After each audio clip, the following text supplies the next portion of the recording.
You got Cameron Hayward, who leads the team with 133 tackles for loss. And number 2, he's still playing, obviously, but number 2 is TJ Watt with 126, only 7 behind.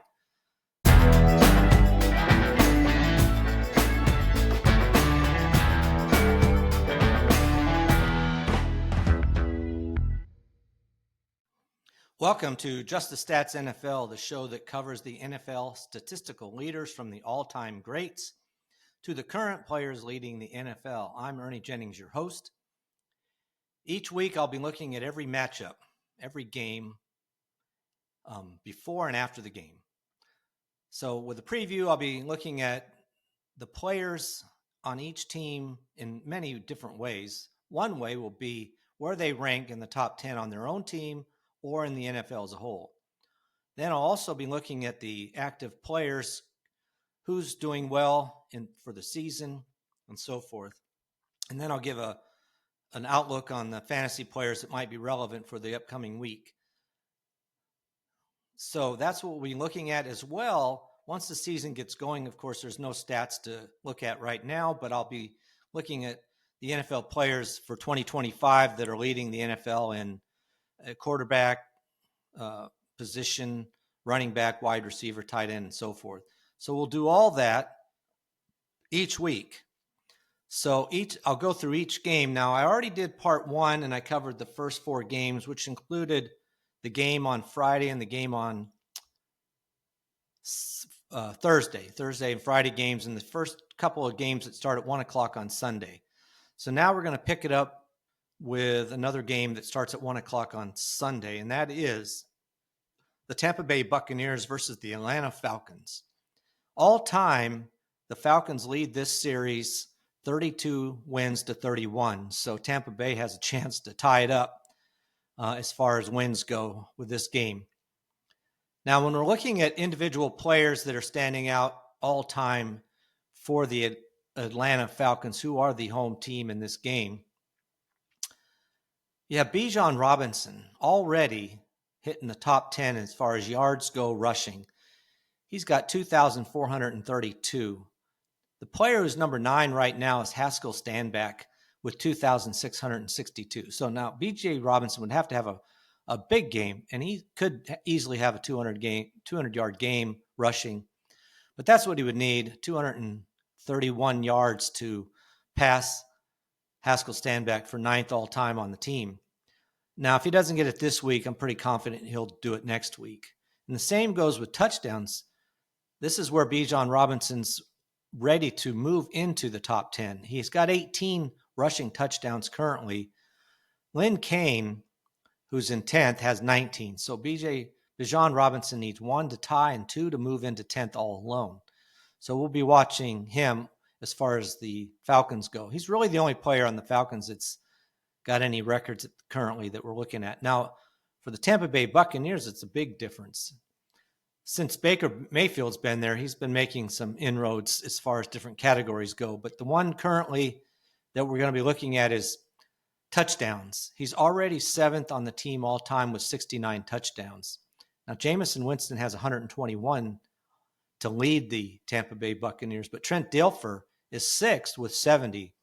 So Baker Mayfield, 1 touchdown to tie, 2 to move ahead of Trent Dilfer for 6th place. So that's a character we'll be watching, a player we'll be watching. Another one, obviously, is Mike Evans. Now, he's already the all-time leader in receptions and yards, so he'll just keep, and TDs. So all these major receiving categories, Mike Evans is the leader. He'll just be continuing to push that up and to push himself closer and closer to moving into the all-time NFL record top 10, but he's not there yet. He needs another year or two of good yardage and a few more touchdowns and so forth. But we'll be watching him. As far as defensive players for the team, you do have Vita Vea, currently 10th. He needs 2 tackles for loss to move into 9th, tie for 9th, 3 to pass Anthony McFarland all time. Now, that's a long ways off from Levante David, who's the team leader all time with 169. So I'm not even sure Vita Vea will ever get to that point, but at least he can move into ninth this game coming up. One other interesting category is the all-time scoring for the Tampa Bay Buccaneers. Now, this is usually a category that a kicker has almost always. This is one of the few times it's not. And it's, in fact, Mike Evans again. He leads the team all-time in scoring with 644 points. Now, there's a lot of teams with a kicker who has over 1,000 points, but still, Mike Evans is the leader with 644 points. So he'll keep trying to extend that out. Now, the kicker is 10th right now, and he's going to pass James Wilder if he gets 13 points in kicking duties to move into ninth place. But Chase McLaughlin only has 264 points, so he'll take him a few years to catch Mike Evans. Now, he'll definitely keep outscoring him year by year, but he's going to have to do it for quite a few more years before he's able to catch Mike Evans. So those are your players we're looking at for the team. Now, when we're looking at the fantasy outlook, when we're looking at the quarterbacks for these two teams, right now, Baker Mayfield is 6th, and he had such a good season last year. He was in the top 5 or 6 last year, depending on how you look at this. Now, I'm always doing PPR. He had more touchdowns. He had 41 touchdowns, I believe, and 4,000 plus yards throwing it. And then he also rushed for quite a few yards over his normal average. So to stay in the top 5 area, he's going to have another year like that. So we'll see. He's still got some great receivers, even though he's got one on injured reserve or not playing. But this new rookie they've got, Egbegika, if I said that properly, is going to be another one to go along with Mike Evans. And, of course, they got a good running game too. So if you're starting him, I think that's a good start for you. You should be all right with him. Now, the one that's interesting is Atlanta Falcons quarterback, and that's Penix. He's a quarterback mostly going to see how it goes. Right now, he's not even in the top 25, which is very amazing to me. I do expect to see him start moving up the field, but he's kind of a questionable character as far as how he's going to perform. He only played 3 games last year as a rookie, so he doesn't have a lot of running ability, so he's going to have to do it all by his arm, and that's why he's not really being pushed up this list of quarterbacks you'd want to start. One advantage he has, of course, is Drake London, and then Robinson out of the backfield, and he likes to throw it down the field. So he'd be somebody you might think about, maybe if you have a super flex league where you might want to start him as your second quarterback. Now, when it comes to running backs, here you've got 2 good running backs for each team. Robinson's right now solid second, only behind Barkley in this week 1 roster. He should have a good game against Tampa Bay. I don't think their defense is that great that he shouldn't be able to have a really good game. Now, for the Tampa Bay Buccaneers, you've got Bucky Irving, who really had a good season last year. He's 8th going out of the box for week 1, 8th running back, which is about right when you look at the people ahead of him. He's another good starter, and if you've got him as your second guy, you really are in good shape. So those are your 2 main starters. They're both going to be solid as far as running backs go. Now, when we're looking at the wide receivers, well, obviously Mike Evans is up there. Drake London is going to be the top guy as far as this goes. Drake London's in the top 10. You're going to want to start him. I really think he's going to have a good year. As far as these analysts go, they really do have him all over the park. And I think it's because, again, Penix is questionable. But as far as how good is he going to be, I think he's going to be really good. You got one analyst that has Drake London being the 5th wide receiver this week, while you have another one has him 11th. So that shows you kind of the disparity between analysts about what they think. I think Drake London's a good pick and definitely somebody you're going to want to start. Now, Mike Evans is right behind him. He's always going to be a solid player. He scores a lot of touchdowns, so he's really pretty good there. He went over 1,000 yards, not by much, but he was able to go over 1,000 yards. He didn't play every game, and that's the question mark with him, is a little bit about his age and durability, but he is a solid guy. Not a big high, but he's going to be very solid. You can almost count on him for a touchdown almost every game or every other game, which really helps his fantasy numbers. So those are the top two you're going to be watching, and both of them are good starters. All right, one last category. Now, for these guys, this is another area where it's neither tight end is somebody you want to put out there. Now, Kyle Pitts is a character who, again, the analysts don't know what to do with. Some have him as high as the 15th rated tight end. He's had a couple of seasons where he just hasn't performed. His rookie season was awesome, but since then he hasn't been the same. Then you have, like I said, somebody has him at 15th. Another one doesn't even have him rated in the top 25. That's how bad they think he's going to be. So is he going to perform well? Penix has been talking him up. The quarterback has been saying a lot of good things. In camp, he's supposed to be looking good. So he's a sleeper. If you haven't picked a tight end, or if you don't have one of the top guys, he's somebody you could put in and take a little gamble that he will have a good game. So we'll see how it goes after this first week. So those are some of your players, fantasy-wise, for that game. Now let's move on to the next game, the Pittsburgh Steelers versus the New York Jets. Now this one is solidly the Steelers lead this series 21 wins to 7 for the Jets. Pretty big disparity there. Obviously, Steelers have usually always had a good team, while the Jets have been struggling quite a bit. So this game is in New York. And for New York, we do have a defensive player we're watching, two of them actually.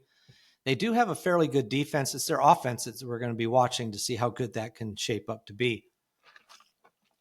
But right now they have Quinnen Williams and Quincy Williams are both 7th and 8th all-time for the Jets with 52 and 50 tackles for loss. Currently, John Abraham and David Harris are 5th and 6th. They both have 55. So it's a good chance that one of them will catch those two guys in this week, especially for Quinnen Williams, who has 52. Probably not Quincy Williams. He'd need quite a few tackles for loss in this game, and that won't happen. Not 5, most likely. But those will be two players we'll be watching to move up into the top 5, actually, on their way. They still have another season or two to catch Sean Ellis with his 80 tackles for loss to lead the New York Jets. That's really all the Jets have that we're watching, is the two defensive players, the Williams. Now, for the Pittsburgh Steelers, again, it's only tackles for loss, defensive players, but this is a little different.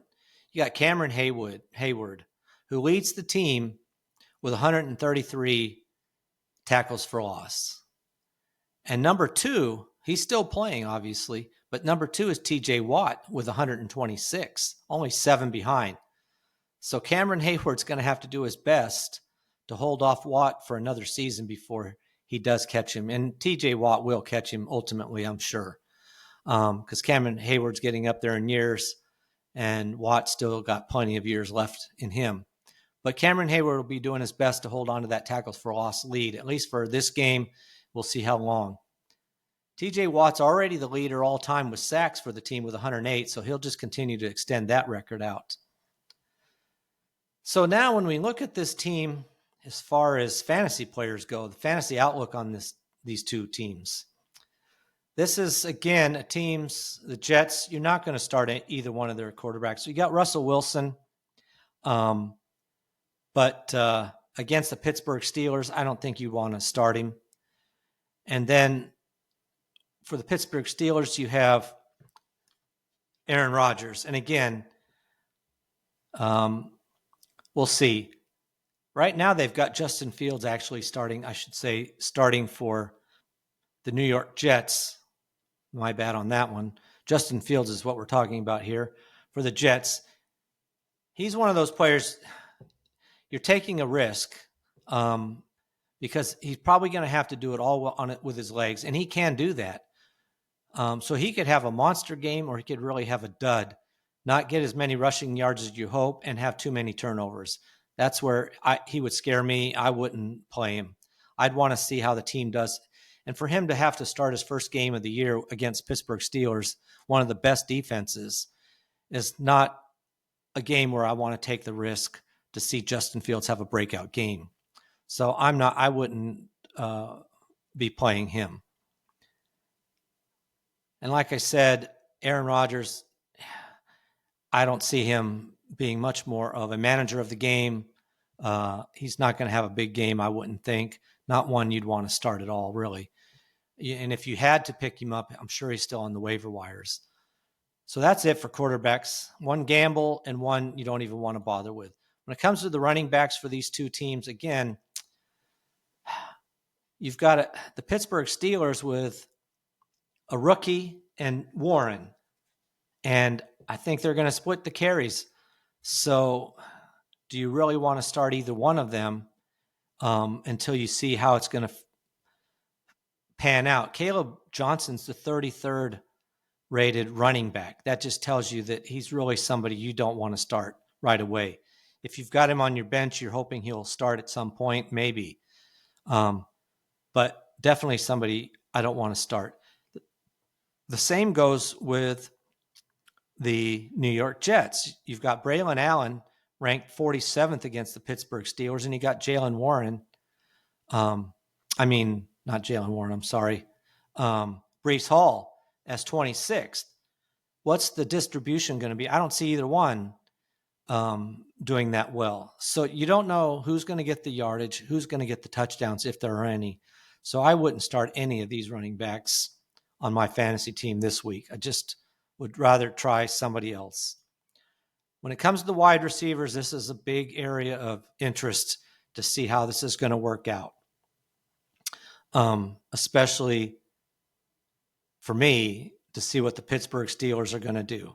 They've got DK Metcalf. Right now, he's listed by the analysts at 24th overall wide receiver.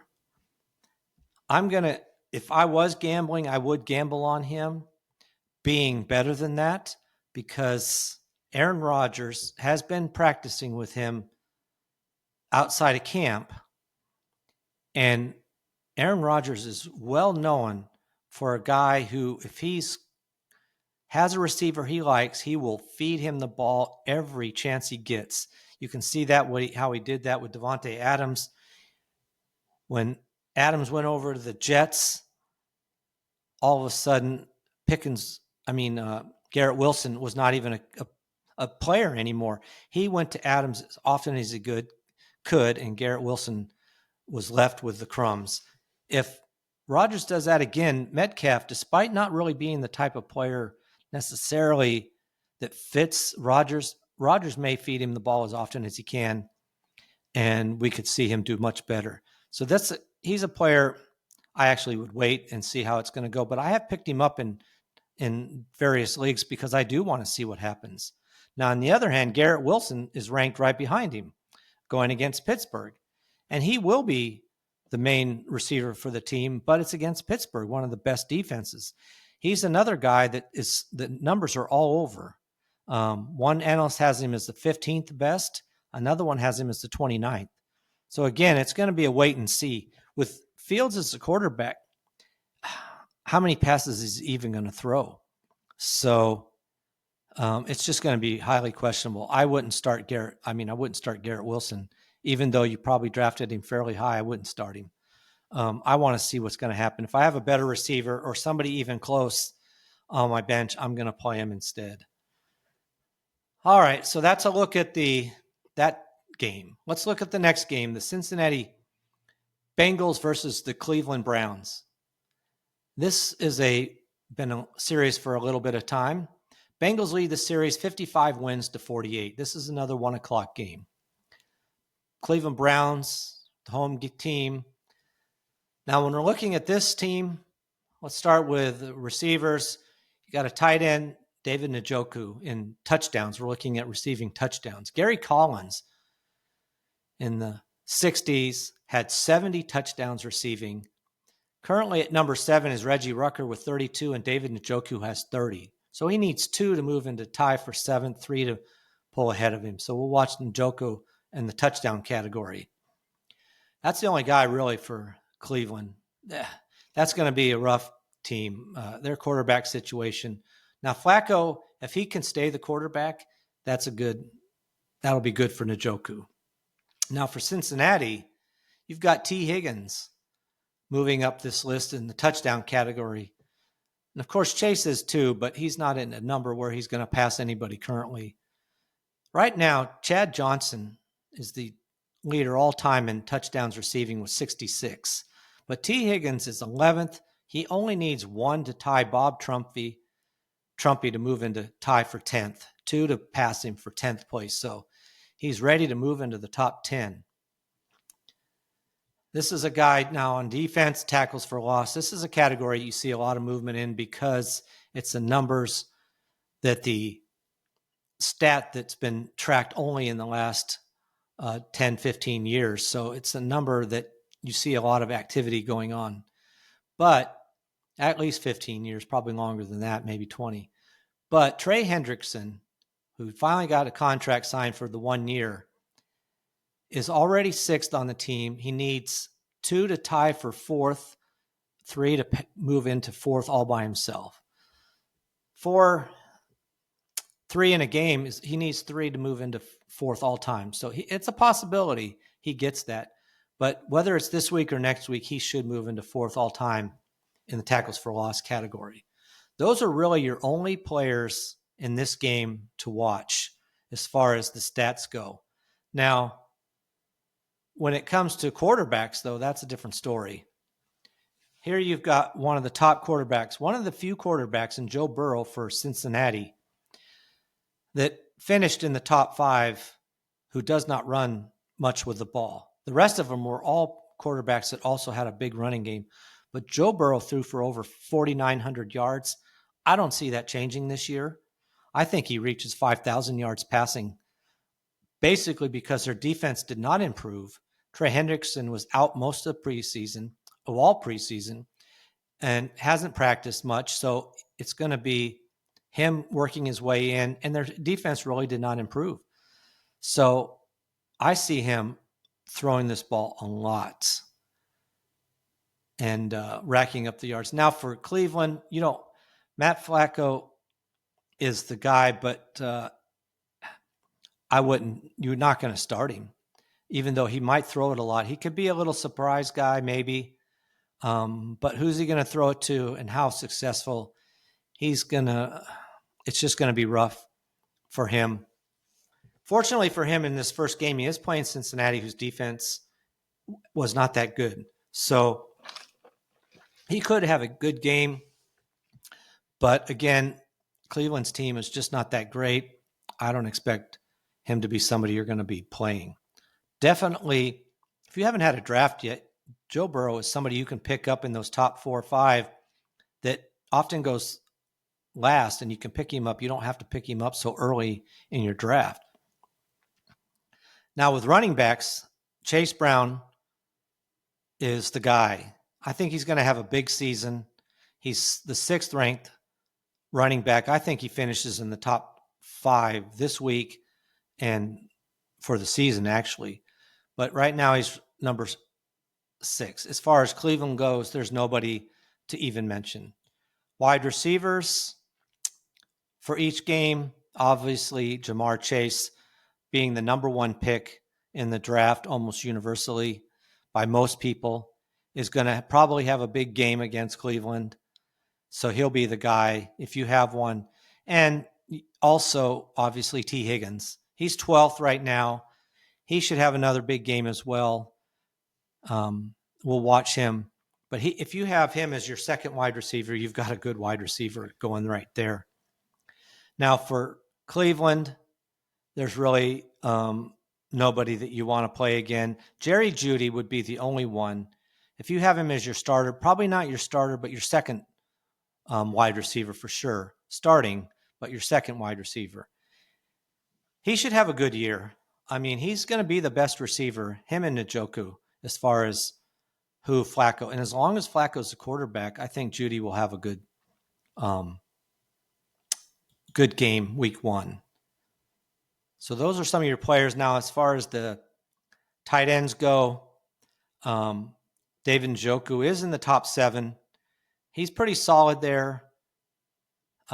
He does get a few touchdowns, so he's somebody you can hope for in that category. And he's been being picked, he's a good one who you don't have to waste a higher pick on. I don't say waste. If you can pick up Brock Bowers, McBride, or Kittle in the first 3 rounds, I would do it. I actually did it. But if I don't get them, I am going to wait. And David Njoku is somebody you can wait a few more rounds if you want to wait till a little bit later to pick him up, who should have a good year this year. So those are some of the players as far as tight end for for Cincinnati.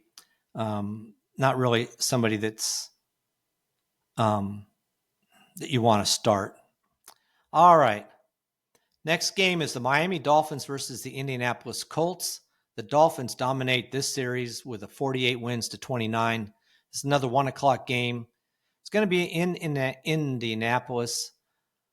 Miami is a team that some people feel they'll drop off the map this year, and some think if they can hold it together, they have a really good team, a lot of good offensive players, a good defense. We'll just see. As far as Cleveland goes, Indianapolis Colts. As far as the Indianapolis Colts go, right now, Michael Pittman, 7th all-time with 405 receptions behind Bill Brooks, who has 411. So Michael Pittman gets 6 receptions, 7. He moves into 6th all-time in Indianapolis Colts history for receptions. Marvin Harrison, Hall of Famer, has over 1,100. So I don't see Michael Pittman ever getting that far, but he is looking to move into 6. That's really the only player for Indianapolis. Now, when we're looking at the Miami Dolphins, Mike McDaniel, the coach, is 5th all-time. He needs a win this week, and he would tie Tony Sparano for 4th with 29 wins, which is a far cry from Don Shula, who had 257 wins, one of the all-time leaders as far as wins go. But Mike Daniel needs to have a really good season. I think he's on a hot seat if he doesn't have a better season than he's had the last couple. So we'll see how that goes for him. But he does have a chance to move into 4th this week and then 4th alone next week if he can wrap up 2 wins in a row. When it comes to receptions, Tyreek Hill is moving up this list. He's 10th. He made it to 10th despite not really having that great of a year last year. He only needs 2 receptions to tie Devon Bess with 321. Tyreek Hill has 319. I don't know. In a couple of years, if he really did have some good seasons, 3 at the most, he could pass Mark Clayton. Mark Clayton's number 1 all-time in receptions with 550. Tyreek Hill, like I said, has 319. But right now, he's looking at moving into 9th alone after this first game of the week. Now, while Mark Clayton is number 1 in receptions, Mark Duper is number 1 in yards all-time for the team with 8,869. Now, here again, you got 2 players. Tyreek Hill is 8th all-time behind Duriel Harris. Tyreek Hill has 4,468 yards. He only needs, looks like 67 yards in this game to move into 7th ahead of Duriel Harris. While at the same time, Jalen Waddle would have to have a big game. He's 10th all-time in yards behind Brian Hartline. Jalen Waddle has 4,129. He would need a big game, 115 yards receiving to pass Brian Hartline for 9th.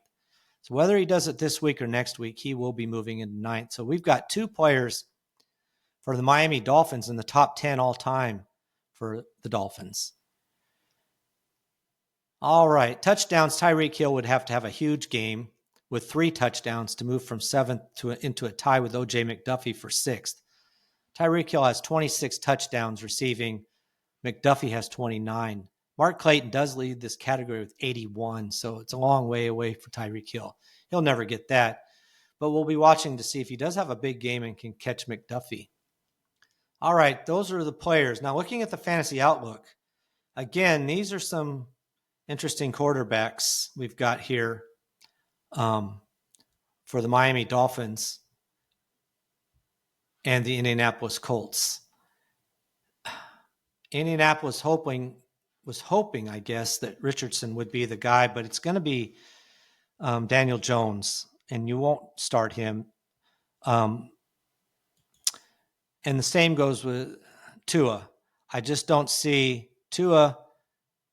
He will throw for a lot of yards, and he has been up there. But right now he's the 23rd ranked quarterback. Daniel Jones is actually 18th. I wouldn't start either one. If you're in a super flex, they'd be all right. But you don't want to start either one of those players. I want to see how this Miami team does. Tua has had a season where he was really within the top 10, within the top 7 or so one year. But he threw for a lot of touchdowns, a lot of yards. But this team right now, there's been so much drama. I just want to see how it plays out before I'd be willing to start either one of them. So that kind of covers that. When you're looking at the running backs for the team,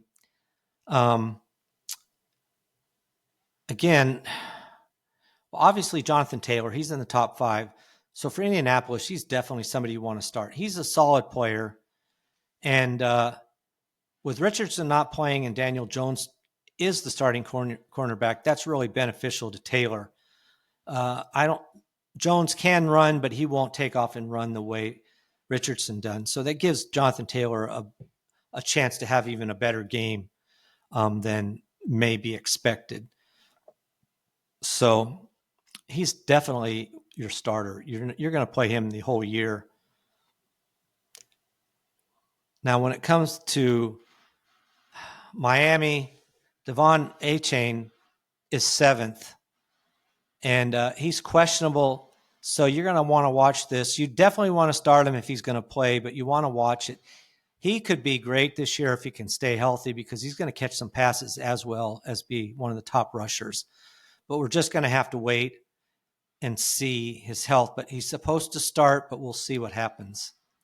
All right, wide receivers. And again, this is going to be somebody to watch. Tyreek Hill. How's he going to do? How's he going to play?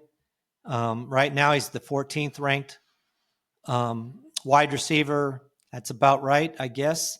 Just have to wait and see how it looks for him and before you want to play him. And the same with Waddle. He's even farther down the list. He's way down at 29th. You know, he could be a surprise, especially if Hill does not do that well. Waddle could step up and maybe have a much better year than expected. So we'll see. And in fact, one analyst does have him as 18th best, while the rest have him in 29 or the low 30s. So that just tells you there is one guy that does have a shot at him having a better season than is expected. But we'll see what happens with that. Now, right now for Indianapolis, as far as receivers, I wouldn't touch any of them. Daniel Jones. Pittman's somebody you might check out. Downs, but I just don't know. None of them can you expect a big game out of. So I wouldn't be starting any of those players as far as that goes. All right. The last one would be tight ends. And there's nobody you really want to start. Darren Waller came out of retirement to play for Miami. He's ranked the 22nd. And they did throw it a lot to Jonnu Smith, who's now with Pittsburgh. So it's a possibility that he could be used, but definitely somebody I'm going to wait and see. I wouldn't trust that. A guy that hasn't played for a few years to all of a sudden come in and be one of the top 10. I don't believe it. All right. One more game here. The Las Vegas Raiders versus the New England Patriots. Another 1:00 game. Patriots lead this series 20 wins to 17 for the Raiders with one tie. Now, this game is in New England. Looking at them, when we're talking about rushing TDs, this is kind of a fascinating thing. And I don't know how much Raymond Stevenson's going to be playing versus him and the rookie, but we'll see. But right now he's tied for 12th, but only one touchdown away from 10th place, which is a tie between Stephen Ridley and Tom Brady. Quarterback Tom Brady is 10th all-time, tied for 10th all-time in rushing TDs for the New England Patriots. And Raymond Stevenson needs 1 to tie, 2 to pass him. So we'll see. If he happened to have 3, he'd even move all the way up to 9th alone. So we'll watch that. But Jim Nantz has 45 touchdowns rushing, which Stevenson's not going to catch, not with that rookie being on the team now. So that's something. Watch to see if Stevenson can pass Brady or tie Brady for most touchdowns rushing. As far as the Raiders go, again, they have so many new people on offense that there's nobody that's setting any records, with a new quarterback, a new running back leading off for the team. But on defense, you do have Max Crosby, who is already the all-time leader for the team in tackles for loss with 105. So he'll just continue to extend that out. And when it comes to sacks, right now he's 5th all-time. He's got 59.5 sacks. Ike Lassiter, way back in the 60s, has 61.5, and Ben Davidson has 62. So depending on the kind of game he has, if Max Crosby has 2 to 3 sacks, he could move as far as 3rd all-time with the team. It's a long ways to go until to catch Greg Townsend, who leads the team with 107.5 sacks. But Max Crosby's on his way, I think, to move at least into 3rd, whether it's this week or next week. One of those two. So those are really the only players on that team right now we're watching. Now, when we're looking at the fantasy outlook for this team, this is going to be a fun one to watch because, like I said, you got a lot of new players on the team for the Raiders. So we'll see how that goes.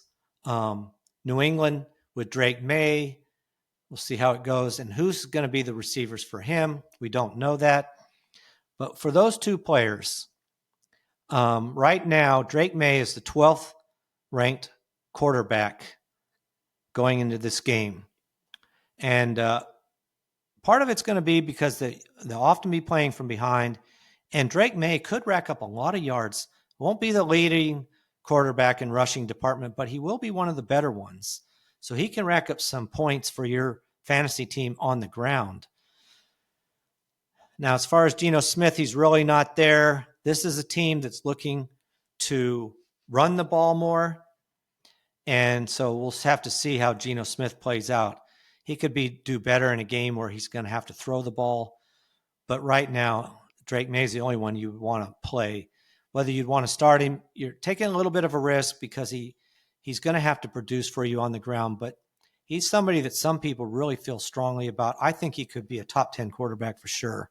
But we'll see what happens.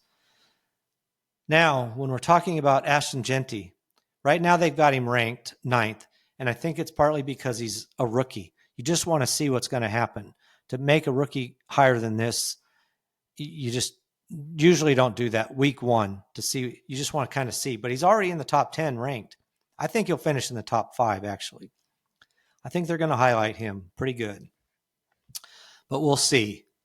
So this will be a fun game because you've got 2 rookies. So as I said, Stevenson's been the guy, but now they got Travion Henderson. And whether Henderson will split time with Stevenson in the first week, or Stevenson might even lead a little bit as far as carries go, I don't think it'll be long before Henderson will be starting. But this game right now, this first game, Travion Henderson is the 19th ranked running back. And it's probably that because, like I said, he's going to be splitting carries, whereas Genty is going to be dominating the carries. Both of them should be catching some passes out of the backfield too, so that's definitely going to help. And with all games, I'm talking PPR leagues here. So those are the 2 running backs you're going to look at. Now, when we're talking about wide receivers, neither team right now, as far as wide receivers, it's going to be a thing to watch to see how this goes. But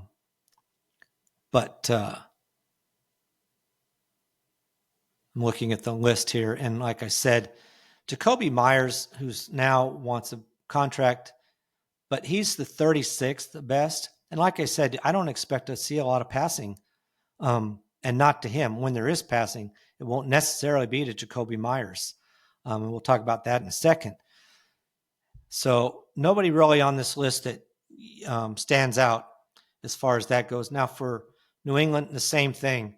Stephon Diggs is 41st, but we just don't know really who's going to be getting the catches for New England at this point in time. Will it be Diggs or will it be Douglas or somebody else?